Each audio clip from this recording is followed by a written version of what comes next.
Hey guys, and welcome to this guide for a Season 6 League of Legends champion, and in today's guide we'll be going over Taliyah. Now I'm going to include in the description below a quick live commentary that you can go check out to see the gameplay and everything that's involved with Taliyah. I basically play the game and instruct you on what our skills do, what items to build, but I'm going to go through that in this guide more thoroughly. So I'm going to jump straight to the champion and we'll talk about her skills, why she's a great asset to the support role. She isn't really a support champion, but she has huge catch potential. That's one thing about her, she's great for that. So we're looking at her abilities. She's got an interesting passive, it's called rock surfing.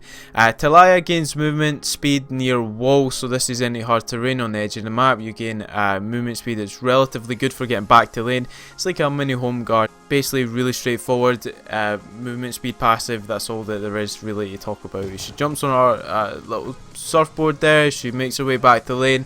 Relatively easy, nice and simple to understand. Now this can be good for getting away from danger and stuff, but it's well noted that I think it's maybe like 5 seconds, a couple seconds before you can actually use it after being in combat, so that's one thing to keep in mind. Her Q is threaded volley. Taliyah throws a volley of missiles in a target direction, moving freely as she does.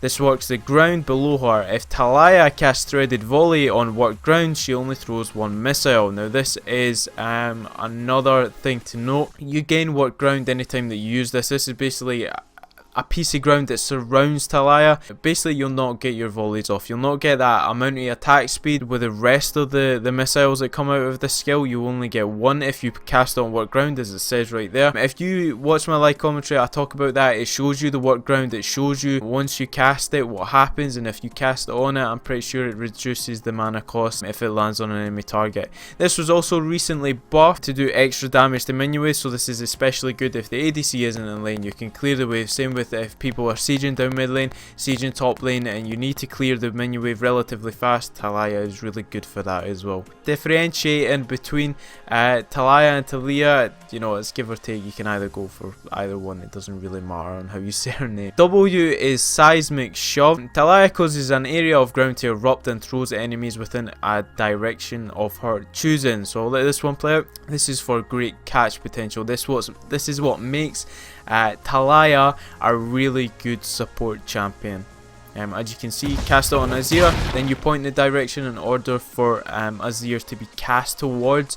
If you want to make it so that you're denying a gank, obviously you push it in the opposite direction. If you want to catch them, pull them towards you, cast it in front of it and pull the arrow towards you. It's a pretty difficult skill. Along with the rest of her skills, she's pretty unique in terms of playing in the support role. She's pretty hard as well. It takes a lot of getting used to, because at first you won't get a feel for her. You need to play her a couple of times. Practice makes perfect, and I've played her a couple of times. I'm still not pulling her off the way that I would like to, but then again it takes a little bit more time. Obviously you guys can take it a little bit more. Play her in normals, she's fantastic. Honestly, she's really good for catch potential. So her W combined with her E, which is unraveled earth, Taliyah creates a slowing minefield that explodes if enemies dash through it or are pulled through it. So combined with the seismic shove, pull this in front of them. This is basically the combo. You catch them with that, then you cast your unraveled earth. It will slow them down even more, and this is why she's great for catch potential. Then you can unleash your threaded volley or whatever. So I'm gonna let this one play out. Unraveled earth, like it says, it's a minefield.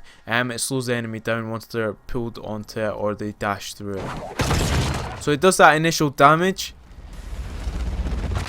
and then once it finishes it does that extra bit of damage as well. Again, it's great for clearing minion waves combined with the threaded volley. If you're on work ground, cast your unraveled earth, it does a lot of damage to the minion wave. Finally, coming to her R, which is Weaver's Wall. Stone Weaver creates a very long wall and then surfs it. Basically this is a huge wall that's cast, and it can be cast in a lot of different ways. Very unique ult as well. I don't think there's anything else quite like it other than the cataclysm that comes out with Jarvan in terms of denying enemies movement to get past it and stuff. This is great for separating a support from the ADC. It's great for protecting your base, protecting the inhibitor. You can go straight across it. It takes a while to get used to this, because you can use it in a lot of times in fighting, and then you can misplay and you can cost your team the fight, which isn't really good. But on a positive note, if you use it correctly, it can almost guarantee a kill. I use it a couple times in the live commentary to my benefit, where I do separate the support and the ADC. So I'll let this play out, I'll let it play out here so that you can watch it Unravel. And if you cast it again, I'm pretty sure that Taliyah then hops onto the wall, she surfs along it, you cast it again, she'll jump off it, you cast it again, it'll get rid of the wall. Obviously, the more times that you upgrade this, the further the wall will go, so the terrain will it'll enhance your ability to get across the map. It's very good, especially if you max a percentage of cooldown. Like I said, you need to be very careful where it's a touch and go skill, and you should only really use it in cases of emergency.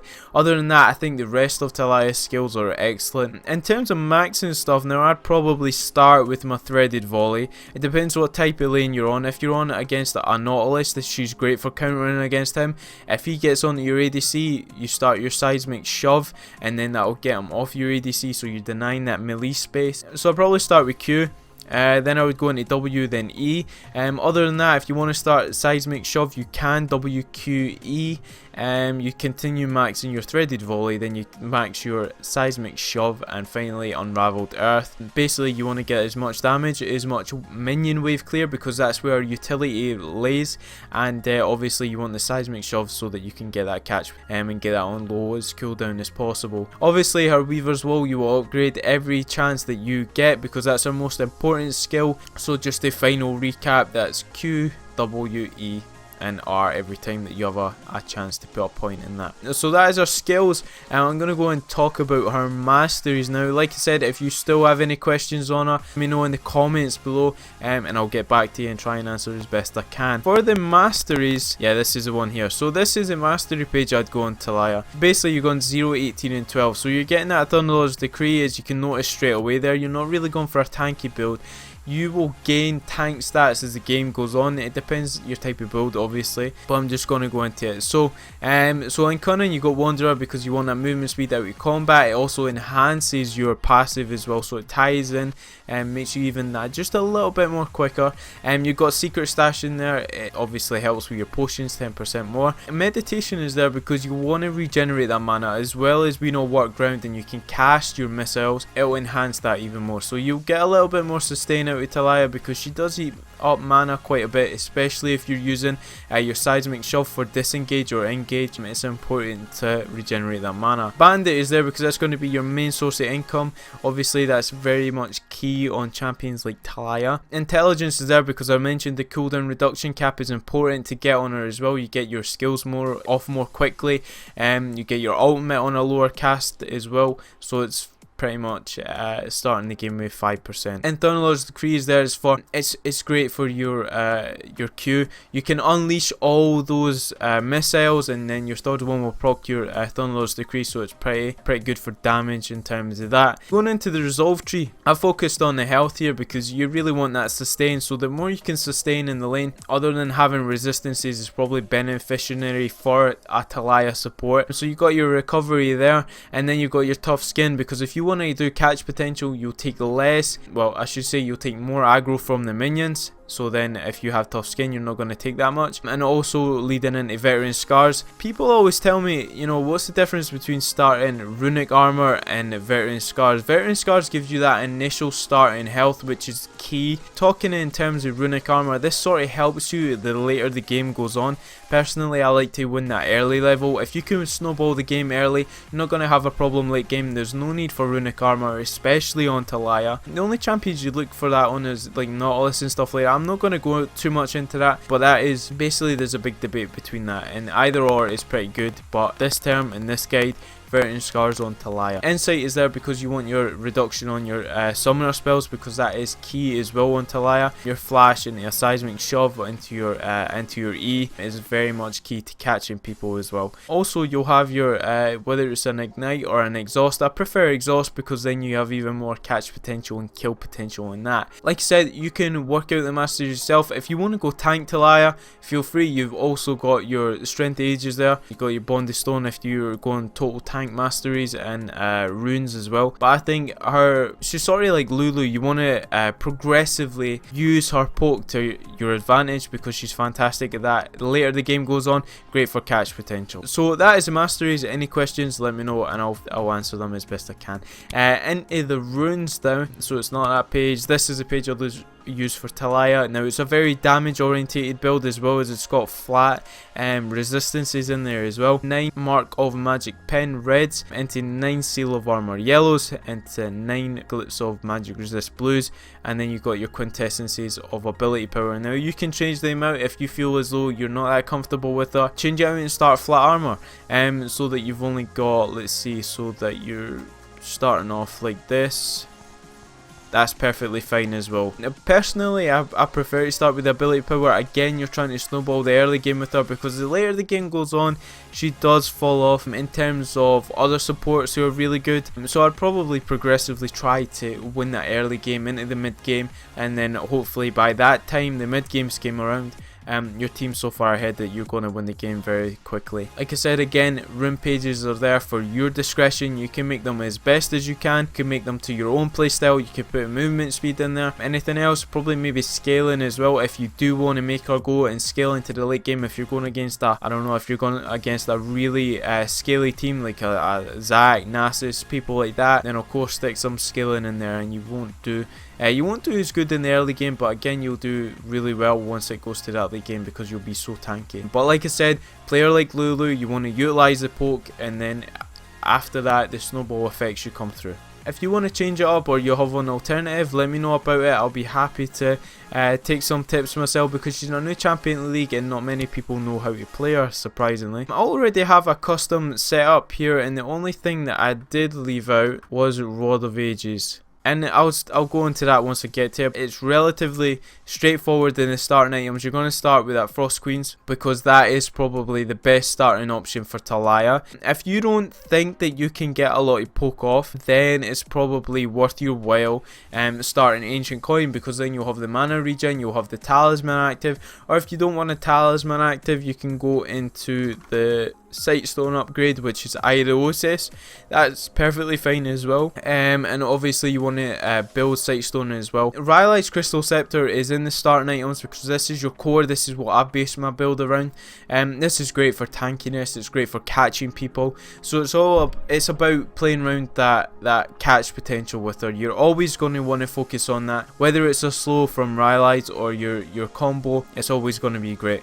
Also, you got the Spooky Ghost active from the Spell Thieves, and also you have the active from the Talisman as well. That's if you don't go the Sightstone upgrades. So also you've got your Boots of Swiftness in there. This is to make you even better at catching people. Like I said, it's all going to be around that. Your Tenacity is going to be involved. You're not going to get slowed as much. You're going to be very mobile in team fights, so that you don't get caught out, so that you can make a difference. And then your options here, I'll go down to the options, because different things can change the game. A Zhonya is in there. If you're against someone like Zed is a massive problem. He will delete you. You want to get the Zhonyas just to deny him that. It will enhance your ability power even more. It will give you even more strength in your Q, so you'll be hurling them out and doing a lot of damage once you catch the enemy. Boots of Lucidity is there as well, because if you want to speed up that cooldown reduction and you don't think you need that tenacity from the Swiftness boots, that's there.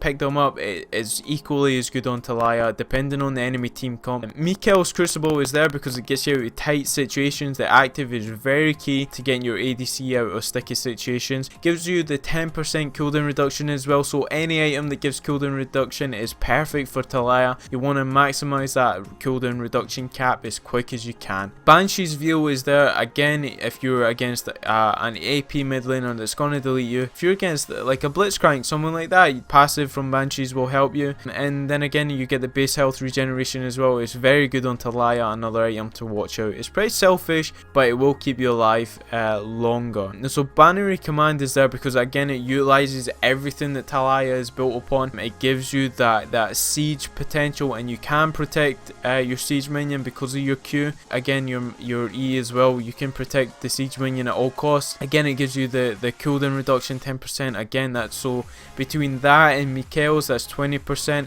plus your 5% you're already starting with. That's 25% cooldown reduction already, and that's only 2 items. If you pick up your boots as well, you're up to 35% cooldown reduction. So it's all about utilizing that. It's fantastic. And then of course you've got your raw ages as well. This is a fantastic item. If you're getting focused down a lot and you want that extra ability power, pick this item up because it is a perfect item. It's skill into the game as well, and make yourself a bit of a chunk, basically, so that nobody one shots you or deletes you relatively quickly. Obviously every time you level up it gives you your mana, gives you your health back. It's really good like that as well, because mana is a problem on Taliyah early game. So utilize that catalyst maybe after your Sightstone or something like that, and then start to build into your Frost Queens is the advice that I'd give you. Alternative items are here because they're not involved into the main build of Taliyah. Morrelonomicon, if you're going against a Soraka lane, you're going to need to get this, whether you're, just to kill her very quickly and make sure our healing effects isn't as effective as what they should be. Basically it inflicts grievous wounds for 8 seconds if they're below 35% health, and Soraka's always going to bring that healing off. This is a perfect answer to killing the Soraka. Randuin's Omen is there is because if you're getting focused a lot by a lot of AD champions, you want to counter that, pick up that item. It's as simple as that. It counters it straight away and you shouldn't have any other problems until the late game. It gives you 500 health, 60 armor, plus you take minus 10% from critical damage. Zz'Rot portal is there again if you need an answer to a split pusher. You put this in a side lane, or if you're sieging and you want to get that inhibitor relatively quickly, drop the portal and let the little minions do the damage. Frozen Heart is there. It gives you 20% cooldown reduction. It's a fantastic item on her in terms of that.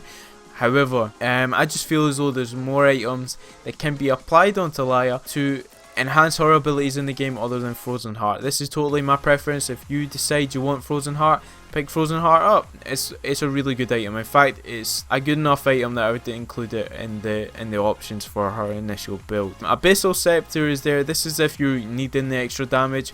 Again, it gives you the 10% cooldown reduction. I'm always going to stress that. I can't stress that enough. It's fantastic on her. Obviously, it reduces the magic resistance of nearby enemies by like between 10 and 25 magic resist, so it can do that extra bit of damage, especially since you're an AP orientated champion. Locket around Solari is there again. I mean, this should be included here. I put that there just because it's not really something that I would rush into if I'm not against an AP, so it's situational, right? But Aegis of the Legion is perfect on her. Again, it gives you 10% cooldown reduction, gives you the 20 magic resist, 100% base health regen, and plus 400 health. It makes you tank it. The shield is perfect once you go into a fight, say against a LeBlanc or something, to give you that initial resistance of the magic damage, the magic pen, and it also gives you gives nearby allies plus 15 magic resistance, so it can mean the difference between an ADC being one shot or surviving. It's up to you the way that you build her. There's loads of items, other items as well that you can include on her,